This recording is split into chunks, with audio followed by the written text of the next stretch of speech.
শিলচৰৰ পৰা গুৱাহাটী যোৱা ফ্লাইটত কেনেকৈ মৰিল 34 পেছেঞ্জাৰ।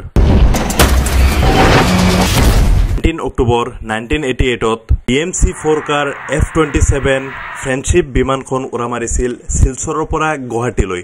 এই বিমানখনত টোটেল 31 পেছেঞ্জাৰ লগত 3 ক্ৰু মেম্বাৰ্ছৰ সৈতে এই বিমানখন উৰা মাৰিছিল। বিমানখন উৰণৰ মাজত বতৰখন বেয়া আছিল, যাৰ ফলত জাকে জাকে বৰষুণ মেঘাচ্ছন্নৰ মাজেদি বিমানখন পাৰ হৈ গৈ আছিল আৰু জাকে জাকে বৰষুণ অহাৰ ফলত এটিচিৰ পৰা যোনটো কমিউনিকেট আছিলে সেইটো বেয়া হৈ যায়।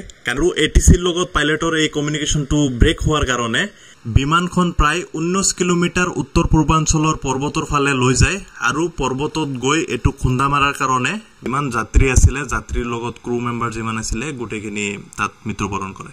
এই ঘটনাটোৰ বিষয়ে বহুত ধৰণৰ মতামত দিয়ে, যেনে পাইলটে যোনটো উচ্চতাত ফ্লাইটখন চলিব লাগিছিলে সেইটো উচ্চতাত ফ্লাইটখন চলা নাই।